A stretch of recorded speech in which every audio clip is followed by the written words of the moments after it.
عليكم ورحمة الله وبركاته.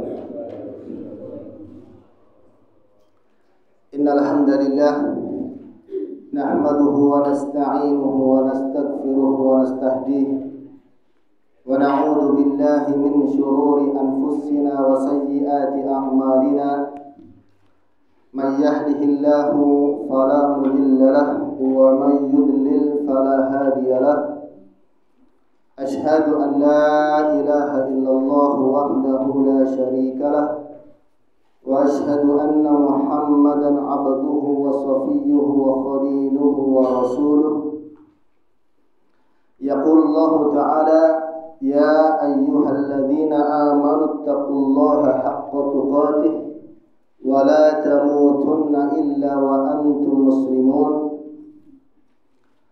وقال: يا أيها الذين آمنوا اتقوا الله وقولوا قولا سديدا يصلح لكم أعمالكم ويغفر لكم ذنوبكم ومن يطع الله ورسوله فقد فاز فوزا عظيما. أما بعد، فإن أصدق الحديث كتاب الله وخير الهدي هدي محمد صلى الله عليه وسلم وشر الأمور محدثاتها فإن كل محدثة بدعة وكل بدعة ضلالة وكل ضلالة في النار.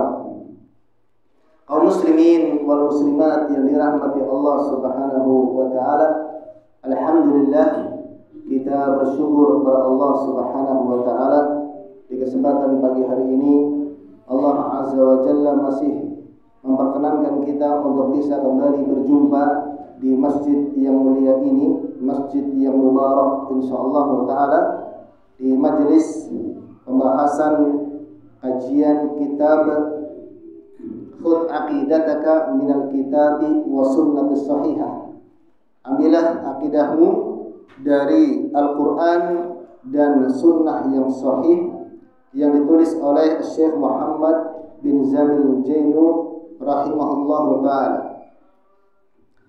Dan pembahasan kita di kesempatan yang lalu membahas tentang masalah al-wala wal bara, yaitu tentang cinta, loyalitas, menolong dan juga benci karena Allah Subhanahu wa ta'ala. Pada bab tentang masalah al-jihad dan wala dan hukum. Pembahasan tentang jihad sudah kita pernah bahas. Begitu juga pembahasan tentang al-wala wal bara. Nah, sekarang kita bahas tentang masih berkaitan dengan al-wala, yaitu mencintai, menolong. Yang diantara cinta dan loyalitas itu adalah cinta kepada Allah, dan mereka yang cinta kepada Allah hanyalah orang-orang yang beriman. Orang-orang yang beriman mereka mencintai Allah Subhanahu wa ta'ala dan juga mencintai orang-orang yang beriman karena Allah Subhanahu wa ta'ala. Mereka adalah orang-orang yang menjalankan perintah-perintah Allah dan juga menolong agama Allah Subhanahu wa ta'ala, sehingga Allah pun mencintai dan menolong mereka. Nah, di antara pembahasan juga yang masuk ke dalam pembahasan tentang al-wala, dan ini disebutkan oleh Syekh Muhammad bin Jamil Zainu rahimahullah ta'ala ketika beliau menanyakan atau membuat pertanyaan dan jawaban tentang man huwal wali, siapakah itu wali. Pembahasan tentang wali ini penting, Pak, karena ada sebagian kaum muslimin yang mereka keliru di dalam memahami tentang wali Allah Subhanahu wa ta'ala. Siapakah itu wali? Dan apakah ada wali di dunia ini? Siapakah itu wali? Kemudian beliau menjawab, al-wali huwal mu'minut taqi. Wali itu adalah orang yang beriman dan bertakwa kepada Allah Subhanahu wa ta'ala. Yaitu yang pertama, yang perlu kita pahami bahwasanya wali Allah itu ada. Wali Allah itu ada. Karena golongan orang-orang yang beriman, itu yang pertama ada golongan para nabi dan rasul. Golongan para nabi dan rasul. Kemudian yang kedua adalah golongan para wali Allah Subhanahu wa taala. Golongan para wali Allah Subhanahu wa taala. Nah, siapakah wali Allah itu? Maka wali Allah itu adalah orang-orang yang beriman dan bertakwa kepada Allah Subhanahu wa taala. Jangan dibayangkan bahwasanya wali Allah itu pasti dia bisa terbang. Itu kan dianggap ya. Yang ada pikiran sebagian kaum muslimin bahwasanya wali Allah itu apa? Dia punya karomah. Memang Islam atau ahlu sunnah wal jamaah tidak mengingkari tentang adanya karomah. Apa itu karomah? Karomah adalah kejadian yang luar biasa atau kemampuan yang luar biasa yang Allah jadikan pada walinya, pada hamba-hambanya yang beriman. Nah, tentang wali Allah adalah wali mereka orang-orang yang beriman dan bertakwa, ini ada dalilnya dari Al-Quran dan juga dari hadis Nabi sallallahu alaihi wasallam. Dalil dari Al-Quran di dalam surat Yunus. Dalam surat Yunus ayat 62 sampai 63. Allah berfirman, "Ala inna awliya Allahi la khawfun 'alaihim wala hum yahzanun alladzina amanu wa kanu yattaqun." Ketahuilah inna awliya Allahi, sesungguhnya wali-wali Allah, la khaufun alaihim, mereka tidak memiliki rasa takut, yaitu tidak memiliki rasa takut ketika di akhirat nanti. Mereka tidak takut akan adab Allah Subhanahu wa taala. Allah hindarkan atau Allah hilangkan rasa takut dari mereka terhadap adab Allah Subhanahu wa taala. Dan di dunia, di dunia mereka tidak memiliki rasa takut kepada makhluk kecuali hanya kepada Allah Subhanahu wa taala. La khaufun 'alaihim wa la hum yahzanun, dan mereka juga tidak memiliki rasa sedih. Dan ini janji Allah Subhanahu wa taala kepada wali-walinya. Siapa mereka? Alladzina amanu wa kanu yattaqun.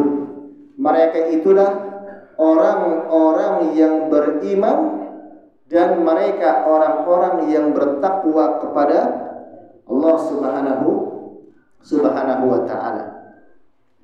Jadi wali Allah adalah hamba-hamba Allah yang istimewa karena kedekatan mereka kepada Allah Subhanahu wa taala. Dengan apa dekat dengan Allah? Dengan iman dan takwa kepada Allah Subhanahu wa taala. Dan wali ini bukanlah nabi. Wali ini bukan nabi. Ya. Oleh karena itu di dalam Al-Qur'an tadi dalam ayat yang disebutkan Allah menyebutkan bahwasanya wali Allah itu ada ciri-cirinya. Ciri yang paling utama adalah beriman. Yang kedua adalah bertakwa kepada Allah.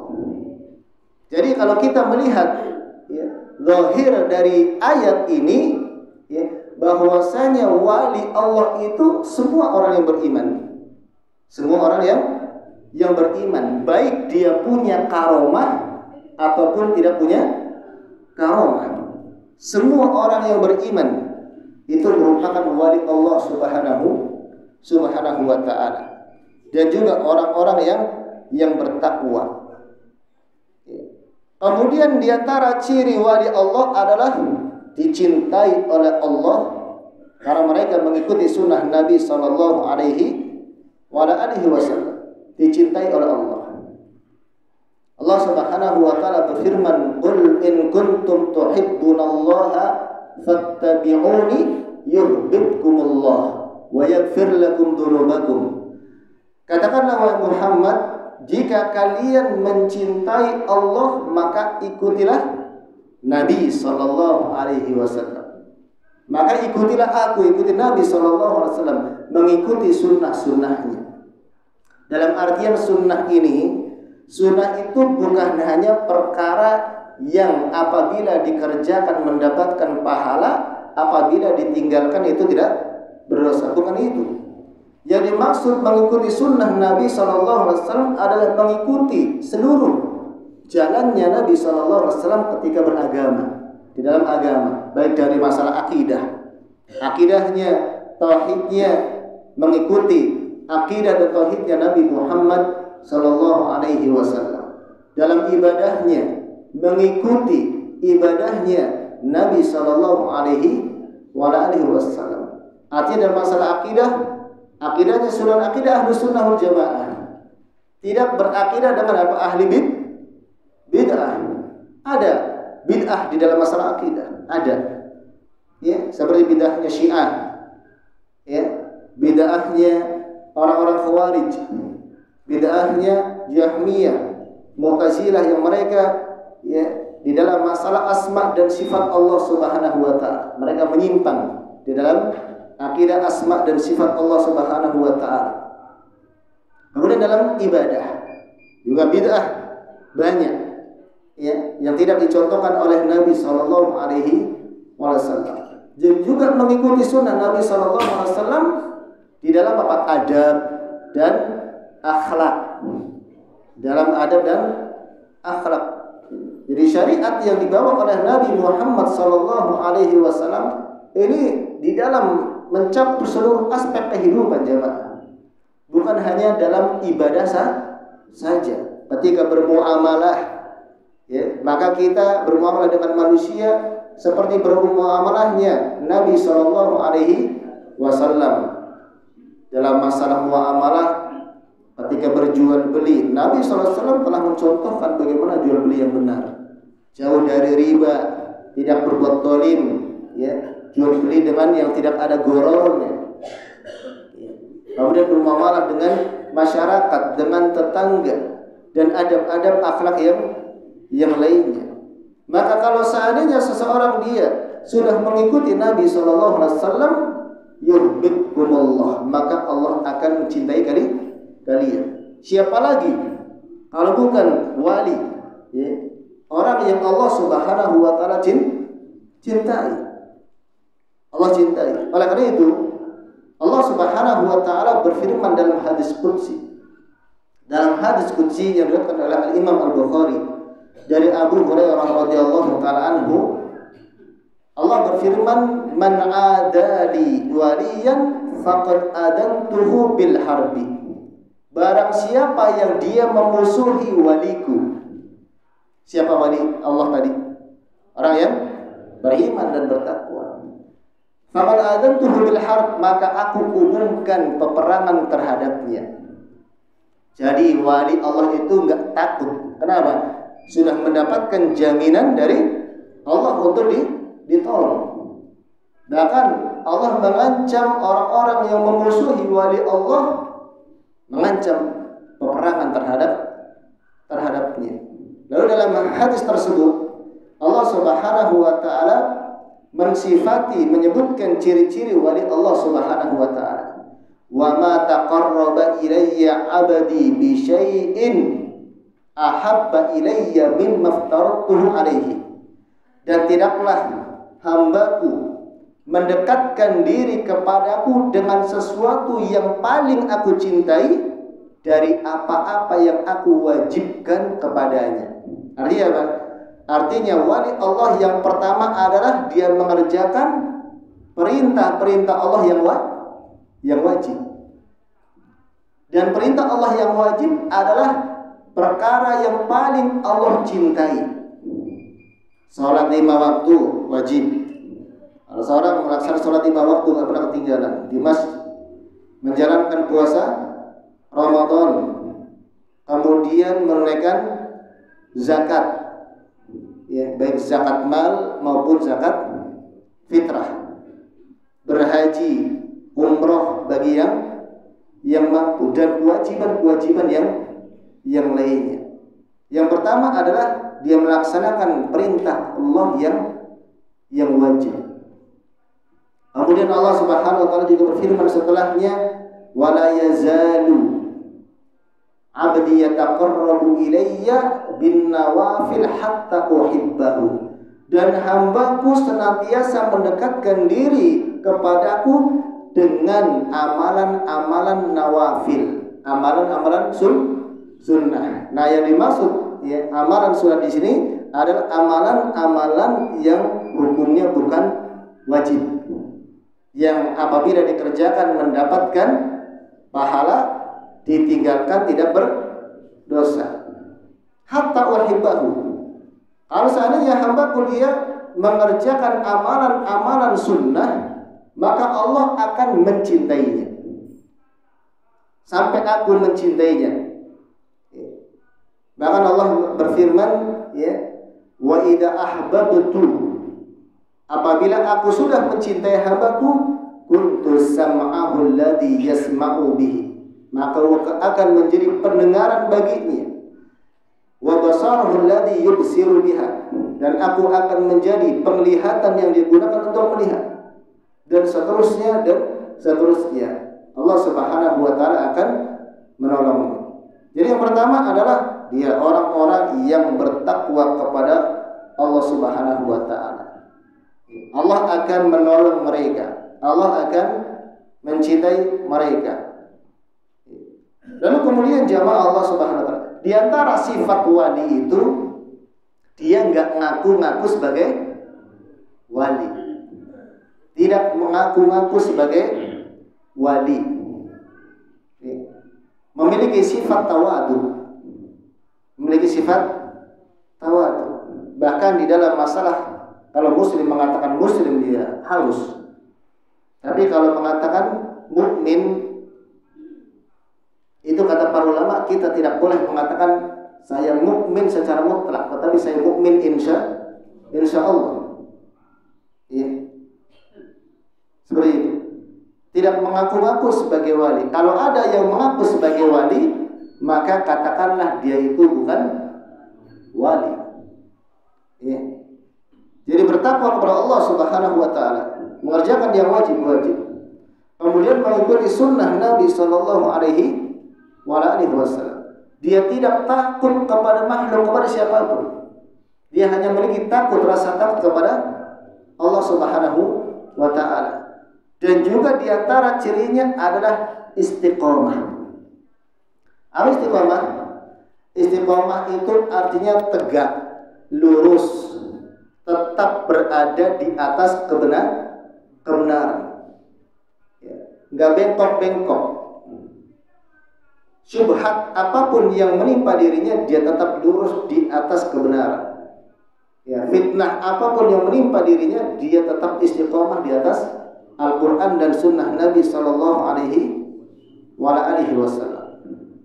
Dan juga di antaranya disebutkan di dalam Al-Quran, di dalam surat Al-Furqan, ya, ketika Allah Subhanahu Wa Taala mensifati hamba-hambanya, yaitu ibadur Rahman, di dalam surat Al-Furqan, hamba-hamba Allah yang maha penyayang. Apa kata Allah Subhanahu Wa Taala dalam ayat tersebut? Wa ibadur rahmanil ladzina yamshuna 'alal ardi haunan. Dan hamba-hamba Allah yang maha penyayang itu adalah yang apabila mereka berjalan di atas muka bumi ini, mereka berjalan dengan tenang, dengan hati yang tenang. Maka kata para ulama, kalau jalan itu enggak terlalu tergesa-gesa, tidak juga terlalu pelan.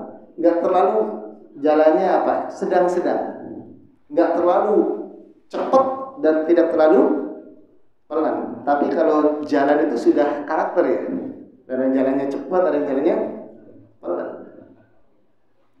Ladzina yamshuna 'alal ardi haunan wa idza khatabahumul jahilu qalu salama. Apabila bertemu dengan orang-orang jahil, maksudnya adalah orang-orang yang bersifat buruk, mengatakan perkataan-perkataan yang buruk, maka mereka mengatakan ucapan-ucapan yang baik.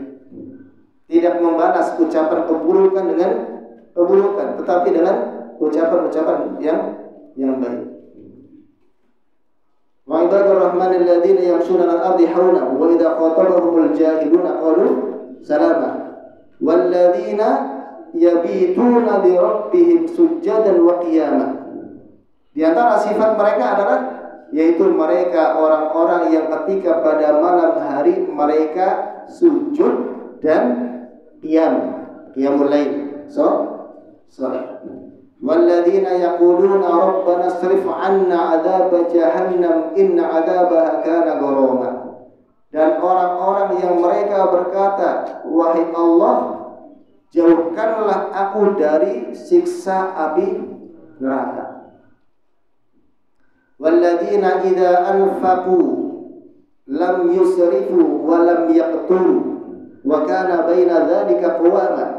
Dan orang-orang yang mereka apabila berinfak itu tidak israf dan tidak taktir, tidak berlebih-lebihan dan tidak bakhil. Kalau infak bersedekah itu enggak berlebih-lebihan tapi enggak juga pelit. Apa itu? Qawam, pertengahan.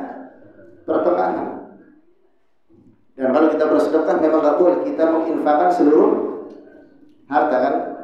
Berapa kalau kita ingin berinfak bersedekah? Berapa dari harta kita? Paling banyak sepertiga. Itu paling banyak. Bukan berarti kalau ada uang 10.000 berarti apa? 3.000. Enggak, maksudnya dari seluruh harta. Dari seluruh harta. Itu pun sudah banyak kata Nabi SAW. Tapi enggak juga bakhil. Orang yang bakhil itu kalau bersedekah itu dia punya 100 juta, sedekahnya 1.000. Berapa persennya itu? Sedekahnya 1.000. Dan jarang bersedekah. Kenapa? Karena di antara bentuk syukur seorang hamba kepada Allah atas rezeki itu kenapa? Bersedekah dia. Bersedekah, mensyukuri rezekinya Allah Subhanahu wa taala.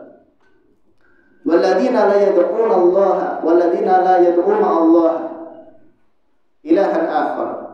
Juga di antara tanda-tanda mereka adalah mereka tidak melakukan kesyirikan. Tapi intinya jemaah sekalian yang dirahmati Allah Subhanahu wa taala, bahwa wali Allah itu adalah orang-orang yang beriman dan bertakwa. Orang-orang yang beriman dan bertakwa dan tidak selalu identik dengan karomah yang tadi. Ya. Jadi wali Allah itu bahkan para ulama mengatakan ya, wali Allah itu terbagi menjadi 3 karena orang-orang beriman itu, golongan orang-orang yang beriman itu ada 3. Yang pertama adalah orang-orang yang mereka al-dhalimu li nafsihi. Orang-orang yang berbuat zalim terhadap dirinya sendiri. Itu apa? Orang-orang yang beriman melakukan dosa besar, tapi masih punya keimanan. Wali Allah bukan termasuk, karena dia punya keimanan kepada Allah, mencintai Allah dan Rasulnya, hanya saja tergelincir melakukan perbuatan dosa. Makanya dahulu sudah pernah kita sebutkan ya, bahwasanya bagaimana sikap kita terhadap orang yang beriman yang melakukan dosa besar. Maka kita mencintai dia, menolong dia sesuai dengan apa kadar keimanannya. Dan kita membencinya sesuai dengan apa kadar perbuatan dosanya. Cinta dia karena dia seorang mukmin, benci kepadanya karena dia pelaku maksiat. Berbeda dengan Khawarij kan. Kalau Khawarij mengatakan bahwasanya pelaku dosa besar, dia enggak mukmin sudah kafir, maka dibenci seluruhnya. Dan juga berbeda dengan Murji'ah, kelompok yang menyimpang, yang mengatakan bahwasanya pelaku dosa besar itu tetap mukmin sempurna keimanannya. Karena apa? Perbuatan maksiat itu tidak akan mempengaruhi, tidak akan mengurangi keimanan seseorang. Sehingga apa? Mutlak harus dicintai secara mutlak enggak. Tetapi yang benar adalah akidah Ahlus Sunnah wal Jamaah yang pertengahan. La ifrata wala tafrid. Tidak berlebih-lebihan dan tidak kurang. Tapi selalu dia berada di pertengahan. Segala sesuatu yang tengah-tengah itu baik. Ya. Makanya ada yang menyebutkan khairul umuri awsatuha, sebaik-baik perkara adalah yang paling tengah. Ya. Maksudnya tidak berlebih-lebihan dan juga tidak tidak kurang, tidak menggambangkan. Tetapi terkait dengan wali Allah, itu yang kedua ya. Yang kedua adalah hamba-hamba Allah yang namanya al-muqtasidin. Al-muqtasidin yaitu hamba-hamba Allah yang mereka tidak terjatuh di dalam perbuatan dosa, namun mereka di dalam menjalankan perintah Allah menjalankan perkara-perkara yang wajib saja. Perkara-perkara yang wajib enggak ditinggalkan. Tidak melakukan perbuatan dosa, hanya yang wajib-wajib saja. Nah, mereka orang-orang yang beriman. Kan yang diperintahkan adalah minimal mengerjakan yang wajib. Kalau seorang hamba dia sudah mengerjakan yang wajib, maka pasti Allah cintai. Allah cintai. Allah jamin masuk surga. Apalagi kalau tak punya dosa. Kemudian golongan yang ketiga adalah as-sabiqina al-muqarrabin, yaitu hamba-hamba Allah, wali-wali Allah yang mereka bersegera di dalam melakukan perintah-perintah Allah. Mereka mengamalkan perkara-perkara yang wajib dan juga mengamalkan perkara-perkara yang sunnah. Perkara yang sunnah, yang wajib tak pernah dia tinggalkan, yang sunnah selalu dia kerjakan. Nih yang golongan yang ketiga ini ya, kedudukannya lebih tinggi. Dan kita lihat golongan yang ketiga ini ada pada para sahabat Nabi Sallallahu Alaihi Wasallam. Ada pada para sahabat Nabi Sallallahu Alaihi Wasallam. Lihatlah bagaimana para sahabat tentang mereka tidak ada satupun yang melalaikan perintah-perintah Allah. Jangan perintah Allah, semua sunnah Nabi ingin mereka kerjakan. Semua sunnah Nabi Sallallahu Alaihi Wasallam ingin mereka kerjakan. Bahkan terang sesuatu perkara yang sebenarnya bukan bagian daripada sunnah, tetapi karena dikerjakan oleh Nabi Sallallahu Alaihi Wasallam, maka mereka kerjakan dalam rangka ittiba secara mutlak kepada Nabi Sallallahu Alaihi Wasallam. Contohnya apa? Umar bin Khattab radhiyallahu taala anhu. Beliau pernah menambatkan untanya di tempat Rasulullah SAW menambatkan untanya. Kenapa? Ya karena pernah melihat Rasulullah melakukan seperti itu. Sampai begitu juga Umar bin Khattab radhiyallahu taala, saking atau begitu besarnya beliau mengikuti sunnah Nabi Sallallahu Alaihi Wasallam, ketika beliau mencium Hajar Aswad. Apa kata beliau? Kata Umar bin Khattab, inni la a'lamu annaki hajarun. Sesungguhnya aku tahu kamu ini hanya sebuah batu. Ya.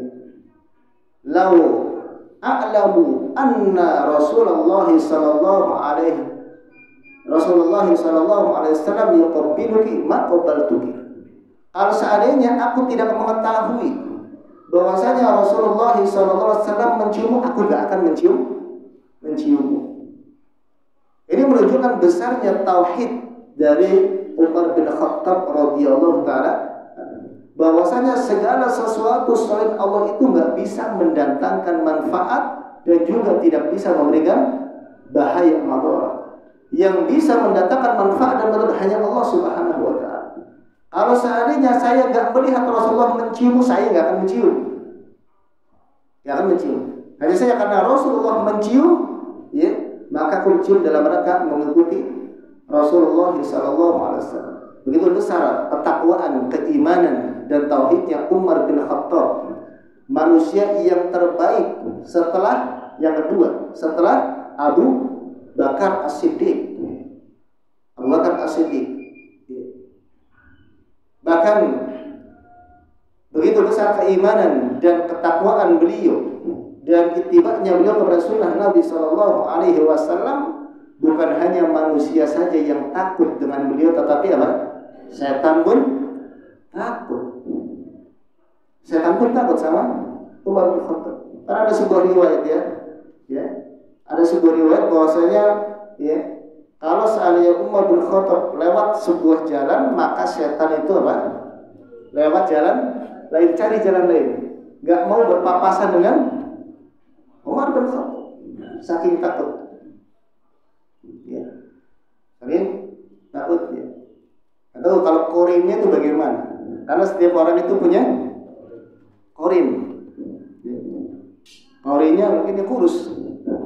Satu kurus, gak sanggup untuk menggoda. Kemudian juga anak beliau Abdullah bin Umar juga seperti bapaknya radhiyallahu ta'ala anhu. Begitu besarnya beliau mengikuti sunnah Nabi Sallallahu Alaihi Wasallam. Pada suatu hari ketika sudah wafatnya Rasulullah, beliau pernah melewati sebuah tempat yang di situ ya, tempat di situ ada pohon yang merunduk ya, cabang pohon yang merunduk. Pernah bersama Rasulullah SAW. Rasulullah ketika lewat tempat itu, Rasulullah menundukkan kepala maksudnya supaya tidak terkena ranting pohon tadi. Maka setelah wafatnya Rasulullah SAW, Abdul bin Umar ketika lewat tempat itu apa? Merunduk, walaupun sudah nggak ada rantingnya. Kenapa? Mengikuti Nabi SAW di dalam setiap perbuatan beliau.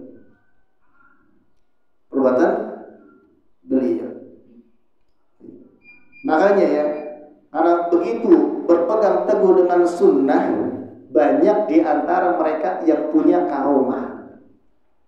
Banyak punya karomah.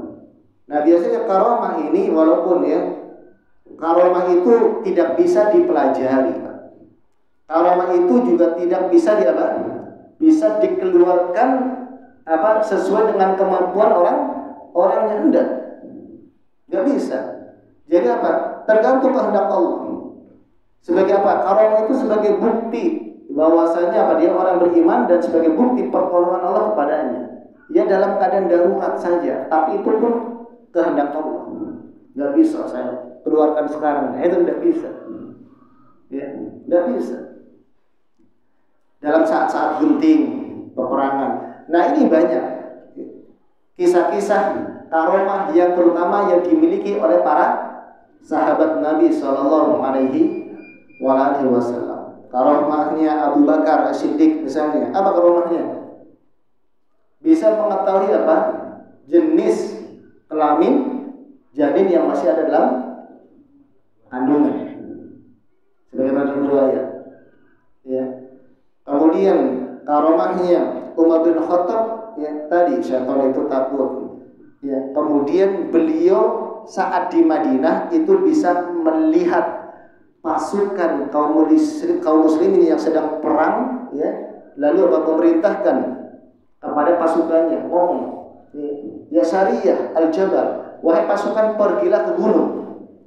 Ini dari Madinah dan benar. Kemudian pernah juga ada kisah yang di mana Umar bin Khattab itu memerintahkan kepada Sungai Nil, kalau tidak salah itu Sungai Nil untuk tidak meluap. Ini karomahnya. Kemudian juga ada karomah dari sahabat yang lain, diantaranya adalah Sa'id bin Zaid radhiyallahu ta'ala anhu, di mana karomah beliau adalah di antara doa beliau itu dikabulkan. Pernah suatu hari Sa'id bin Zaid ini salah satu di antara sahabat yang dijamin masuk surga. Ada 10 sahabat yang dijamin masuk surga oleh Nabi Sallallahu Alaihi Wasallam. Ya, di antaranya 4 yang khulafaur rasyidin, Abu Bakar, Umar, Utsman dan Ali. Kemudian ada Abdurrahman bin Auf, ada Zubair bin Awam, ada Sa'id bin Zaid, ada Talhah bin Ubaidillah. Ya. Kemudian siapa lagi? Bukan, yang disebutkan dalam 10 itu. Ya. Ubaidah bin Jarrah. Betul. Satu lagi siapa? Di antaranya Sa'id bin Zaid. Ada ketika itu Sa'id bin Zaid dituduh oleh seorang wanita mengambil sejengkal tanahnya. Ya. Sejengkal tanahnya.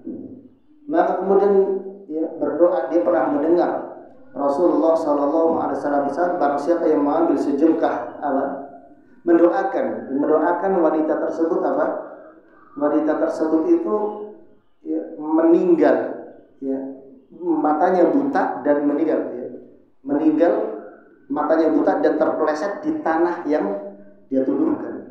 Dan betul, akhirnya buta kemudian terpeleset meninggal di tanah yang dia tuduhkan. Itu Sa'id bin Zaid. Lalu lagi ada sahabat Sa'ad bin Abi Waqqas radhiyallahu ta'ala anhu, yang beliau adalah ahli pemanahnya Rasulullah SAW. Beliau kalau memanah itu nggak pernah meleset, dan doanya juga tidak pernah meleset.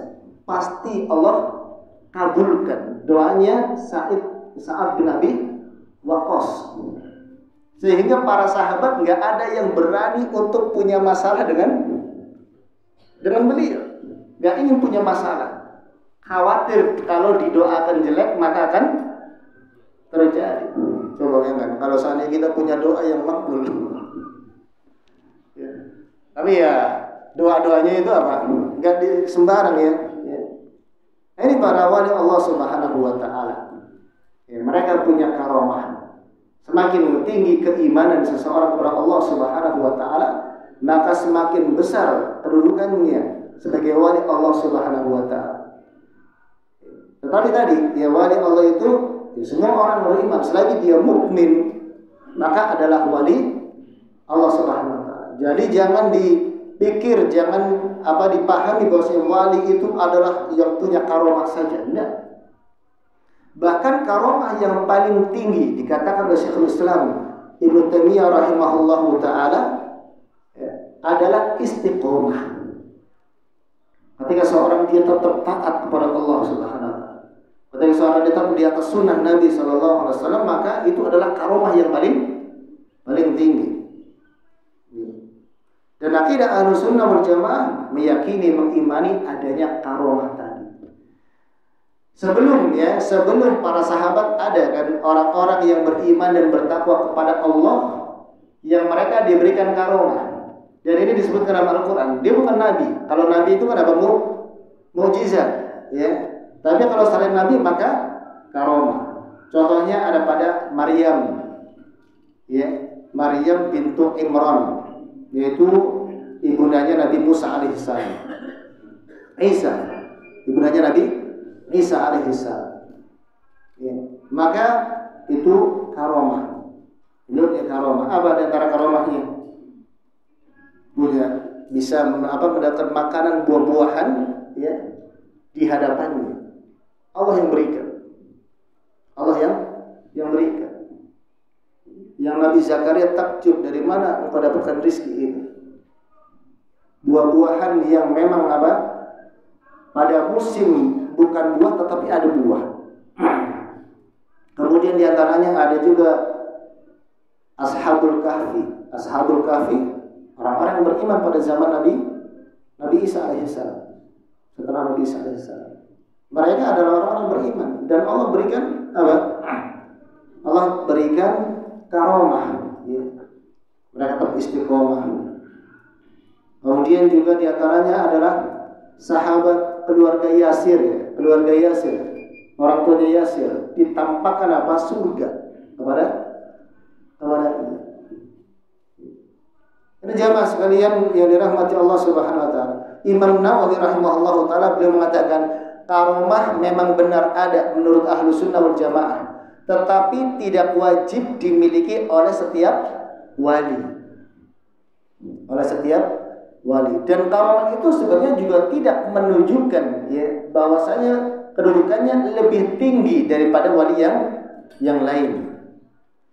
Al-Imam Syekhul Islam Ibnu Taimiyah rahimahullah ta'ala juga mengatakan jika seorang wali tidak memiliki karomah tapi dia istiqomah dalam keimanan dan takwa, maka ia tetap wali Allah Subhanahu wa taala. Jadi wali itu apa? Orang beriman. Bukan wali itu apa? Sesuatu yang. Dan termasuk pemahaman yang keliru ketika mengatakan bahwasanya di sana itu ada wali yang namanya wali majdub. Wali majdub adalah menurut mereka ya, dan ini adalah dari apa keyakinannya orang-orang sufi yang mengatakan kalau sudah sampai kepada derajat ya, sudah sampai pada derajat wali Allah yang tinggi, maka Allah akan tarik apa perasaannya ya, dan dia sangat mengenal Allah sehingga apa beban syariat itu sudah apa sudah hilang darinya, sehingga apa enggak sholat, enggak puasa seperti orang gila itu wali. Makanya ada kan sebagian kelompok kaum muslimin yang mengatakan fulan itu wali padahal nggak pakai baju, ya Allah, dikerumuni oleh apa? Oleh orang-orang yang menurut mereka adalah tokoh dai, ya kiai, ya ustaz. Ini pernah lihat itu videonya, ya Allah, katanya wali. Wali itu tidak. Karena syarat wali itu kan harus apa? Iman dan takwa. Bahkan harus berakal. Karena seorang itu kalau seandainya tidak berakal kan nggak bermanfaat iman dan takwanya itu. Nggak akan diterima ibadahnya. Dia nggak punya kewajiban beribadah kepada Allah Subhanahu Wa Taala. Nah, sikap kita terhadap wali Allah, terutama apa? Yang punya karomah misalnya, maka dilarang untuk berlebih-lebihan atau dilarang untuk apa? Gulu. Ini salah satu penyebab penyimpangan di dalam masalah akidah ya, adalah gulu terhadap wali, gulu terhadap orang-orang yang soleh, berlebih-lebihan terhadap orang-orang yang soleh, orang-orang yang beriman. Wali biasa saja ya. Sikap kita loyalitas mencintai mereka karena Allah Subhanahu wa taala, karena beriman kepada Allah. Nggak boleh gulu ya. Nggak boleh kita sembah-sembah, nggak boleh kita merunduk ya. Nggak boleh kita sampai mencium tangannya bolak-balik. Karena ada tuh ya, mencium itu mengajarkan gulu sebenarnya. Dicium ya, mungkin ya ditokohkan atau dihormati sampai mengajar pada muridnya dicium bolak-balik kanan kiri. Ini mengajarkan apa? Sikap gulu. Sehingga kalau sudah meninggal akhirnya kuburannya disembah, dimintai, didatangi, diziarahi, ya, meminta. Gak boleh untuk apa? Meminta kepada walaupun dia orang soleh yang sudah meninggal dunia, walaupun dia dianggap sebagai wali, maka tidak boleh sekali-kali untuk ziarah kubur jauh-jauh dengan tujuan apa? Untuk berdoa, ya, mendoakan atau tujuan untuk apalagi untuk meminta. Ya. Maka minimal ini bisa terjerumus ke dalam perkara bid'ah ataupun kesyirikan paling besar. Kalau bisa terjerumus pada bid'ah atau syirik kecil, kalau seandainya dia meminta doa kepada fulan, dia meyakini apa sebagai perantara, tapi dikatakan syirik besar ini. Apalagi kalau berkeyakinan bahwasanya wali itu bisa memberikan manfaat, bisa mengabulkan permohonan-permohonan, bisa mengabulkan permintaan. Padahal Allah Subhanahu wa taala berfirman, "Innaka la tusmi'ul mauta." Sesungguhnya engkau wahai Muhammad itu enggak bisa memperdengarkan atau menjadikan orang yang sudah mati itu bisa mendengar. Wa ma anta bimusmi'in man fil qubur. Dan engkau Muhammad tidak bisa menjadikan orang yang ada dalam kuburan itu bisa mendengar. Itu bagaimana kalau ada orang yang dia muslim datang ke kuburan yang katanya kuburan keramat ya, di sini di mana Pak? Kuburan apa nih? Keramat. Apa sih namanya kalau kuburan keramat itu? Abi ya abati lima ta'budu ma la yasma'u wa la yubsiru wa la yughni anka syai'an. Wahai bapakku, namanya Azar, dan bapaknya Nabi Ibrahim, Itu apa? Pekerjaannya membuat patung, ya, berhala untuk disembah oleh orang-orang di Irak, Babilonia, ya, di Irak. Wahai ayahku, mengapa engkau menyembah sesuatu yang nggak bisa dengar, nggak bisa melihat, dan nggak bisa memberikan manfaat sedikit pun kepadamu? Nggak bisa dengar, nggak bisa lihat, kok disembah? Nggak bisa memberikan manfaat. Ini diajar apa? Menggunakan akal. Menyembah adalah kepada zat yang bisa mendengar, yang bisa melihat, yang bisa memberikan manfaat, yang sempurna hanya Allah Subhanahu wa ta'ala. Sampai kemudian dia abatilah ta'budi syaitan. Wahai bapakku, janganlah kamu menyembah syaitan. Jadi asal dari kesyirikan, asal dari kemaksiatan, asal dari semua dosa-dosa itu apa? Datangnya dari syaitan. Hanya berat bagi manusia itu, ya. Kenapa? Yang dilawan harus apa? Yaitu waswas setan dan juga hawa nafsu. Berat kan? Tetapi ketika berat itu menjadikan apa? Menjadi ladang pahala yang besar di sisi Allah Subhanahu wa ta'ala. Kenapa? Semakin bersungguh-sungguh untuk melawan waswas setan, semakin, ya, menghindarkan atau melawan hawa nafsu, maka semakin besar pahalanya di sisi Allah Subhanahu wa ta'ala. Ini jamaah sekalian kata Allah Subhanahu wa ta'ala. Kata Nabi sallallahu alaihi wasallam, "Innama waliyullahi wassalihul mu'minin." Sesungguhnya wali Allah itu adalah orang-orang yang beriman yang saleh. Jadi biasa saja terhadap orang yang dikatakan wali. Bahkan kebanyakan yang dianggap wali oleh orang-orang yang awam itu bukan wali. Bukan wali. Kemudian sedikit lagi ini akhir dari bab tentang al-jihad, al-wala dan juga al-hukum.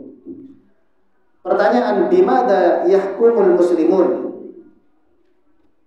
Orang-orang muslim itu berhukum dengan hukum apa? Jawabannya adalah yahkumul muslimuna bil Qur'ani wal hadits sahih. Orang-orang yang muslim, orang-orang beriman wajib untuk berhukum dengan Al-Quran dan hadis yang sahih.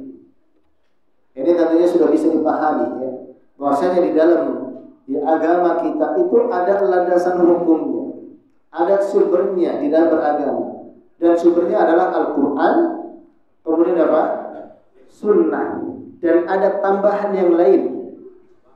Ijma'nya para ulama dan qiyas sebagaimana disebutkan oleh para ulama. Jadi dalil ya, dalil atau hujjah di dalam agama kita itu ada 4, ya, yang disepakati. Yang pertama Al-Quran, yang kedua hadis yang sahih, yang ketiga ijma', yang keempat adalah ya, meskipun ijma' itu nggak akan terlepas dari Al-Quran dan Sunnah. Ijma', ya. Al-qiyas ini diperlukan walaupun qiyas itu ada dalil asalnya sebenarnya, tetapi tidak secara jelas menyebutkan tentang hukum, ya, yang dikiaskan. Contohnya seperti apa? Ya, contohnya seperti membayar zakat fitrah dengan beras. Kemarin berzakat fitrah dengan uang atau beras, Bang? Beras. Kenapa dengan beras? Hah? Bahan makanan pokok. Ada dalilnya. Nabi nggak pernah bayar zakat pakai beras. Para sahabat juga tidak, iya kan? Tapi para ulama mengatakan, kenapa? Ya, karena ada dalilnya, yaitu makanan pokok suatu negeri. Kan Nabi SAW dalam hadis Abdullah bin Umar yang mengatakan, farada Rasulullah sallallahu alaihi wasallam zakat al-fitr sa'an min tamrin atau sa'an min burrin atau sa'an min akut. Rasulullah sallallahu alaihi wasallam mewajibkan zakat fitr 1 sok kurma, satu sok, ya, gandum, atau 1 sok gandum. Nah, maka kemudian para ulama ya, menyebutkan bahwasanya zakat fitr itu adalah dengan bahan makanan pokok, karena kurma dan gandum itu bahan makanan pokok pada zaman itu. Ya, sehingga apa? Sehingga ya dikiaskan. Ya, beras itu apa? Sama seperti kurma. Meskipun ya tidak ada dalilnya secara sorry. Jadi apa? Kias. Dan ini sangat bermanfaat sekali. Dan itu ada dalil yang benar ya di dalam landasan agama kita. Qala Allah Ta'ala wa anihkum bainahum bima anzalallah. Allah berfirman, dan agar kamu berhukum di antara mereka dengan apa yang Allah turunkan. Surat Al-Maidah. Ini ayat yang berisi perintah kepada Nabi Muhammad SAW agar apa? Agar Nabi berhukum atau menghukumi perkara-perkara di antara ya, manusia itu dengan apa? Dengan Al-Quran. Kita punya dustur, punya undang-undang. Undang-undang kita adalah Al-Quran dan Sunnah Nabi Sallallahu Alaihi Wasallam. Wa qala Sallallahu Alaihi Wasallam, alimul ghaibi wasyahadah anta tahkum baina ibadik. Engkau zat yang maha mengetahui perkara yang gaib dan perkara yang nampak. Engkau berhukum atau menghukumi di antara hamba. Nah, kemudian perkara ini jelas jemaah sekalian yang dirahmati Allah Ta'ala, bahwasanya ketika kita berhukum, ya berhukum dalam masalah akidah, di dalam masalah apa ibadah, di dalam masalah bermuamalah, ya tentang halal dan haramnya, maka kita harus bersandar kepada dalil Al-Quran, Sunnah Nabi SAW yang sahih dan tambahkan apa ijma dan qiyas. Enggak boleh dengan ra'yu, pendapat ini baik, ini ya, tidak dengan apa? Ya. Karena apa? Karena ibadah dan yang itu sifatnya tauqifiyah, harus dengan dalil Al-Quran dan Sunnah Nabi Sallallahu Alaihi Wasallam. Dan jemaah sekalian berkat Allah Subhanahu Wa Taala, kemudian nanti di kesempatan yang akan datang, bab yang setelahnya adalah beramal dengan Al-Quran dan hadis. Jadi penjelasan dari hukum-hukum tadi, beramal dengan Al-Quran dan hadis.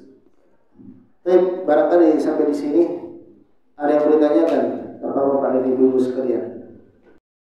10 tahun dia tidak bisa membaca huruf hijaiyah, tidak bisa baca Quran. Dia membaca Al-Quran yang ada huruf Latinnya, yang dia baca huruf Latinnya, boleh enggak? Yang pertama boleh, kalau yang apa dengan syarat bacaannya harus benar. Bacaannya harus benar. Kan Al-Quran itu kan apa? Bacaannya, huruf-hurufnya, kalimatnya. Adapun yang di Al-Quran yang mushaf itu kan apa? Tintanya kan? Ya. Adapun huruf-hurufnya yang dia baca, kalau sesuai dengan hurufnya, sesuai dengan kalimatnya benar, maka ini dibolehkan.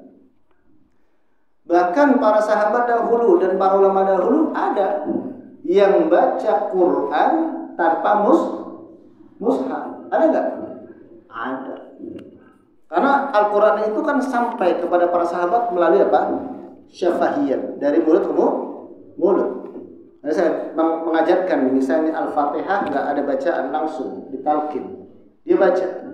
Dan kalau seandainya bacaannya benar, maka benar. Selagi bacaannya adalah benar, ini dibolehkan. Ya mungkin keterbatasan, tapi nadanya seperti baca Al-Quran.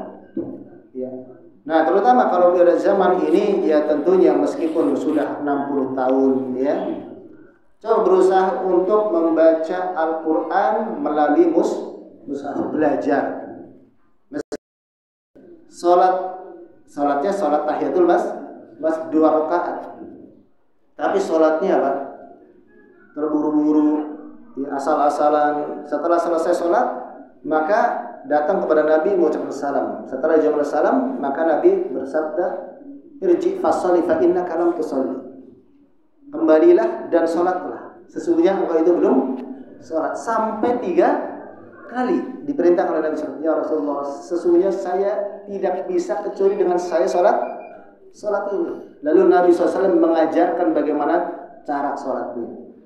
Ya, kalau seandainya kamu ingin salat maka pertama takbiratul ihram, kemudian baca ya apa yang mudah bagimu. Kalau seandainya seorang sudah tua, ajarkan saja ya, walaupun tidak harus Al-Fatihah, yang penting kalimat-kalimat Allah. Ya, kalau orang sudah tua, sudah susah untuk Al-Fatihah. Ya. Faqra' ma tayassara minal Qur'an. Jadi harus belajar ya, sehingga nanti enggak ada hujah lagi atau enggak ada hujah lagi di sisi Allah Subhanahu wa taala ketika pada hari kiamat. Yang paling berat itu bukan ibadahnya, tapi belajarnya. Ya, belajar itu yang paling berat. Kalau sudah punya ilmu, yang mengamalkannya itu insya Allah mudah, walaupun ada godaan. Belajar itu ya. Karena gini, godaan terhadap orang yang mau menuntut ilmu itu lebih besar daripada godaan kepada ulama. Orang yang berilmu itu mudah ya. Tapi kalau orang yang menuntut ilmu itu susah, ngantuk ketika belajar kan ngantuk. Ada nggak ngantuk? Ada nggak ustadz yang sedang ngisi kajian ngantuk? Ada Pak? Nggak ada. Ada jamaah yang ketika ngaji ngantuk? Sama. Saya juga kalau ngaji kok ngantuk. Tapi kalau ngisi kajian nggak ngantuk. Itu setan. Ya, supaya nggak bisa nyerap ilmu karena dia tidak punya ilmu ya. Jadi ulama repot. Kajian kita di kesempatan pagi hari ini mudah-mudahan bermanfaat. Aqulu qouli hadza wa sallallahu ala nabiyyina Muhammadin wa akhiru da'wana alhamdulillahi rabbil alamin. Assalamualaikum warahmatullahi wabarakatuh.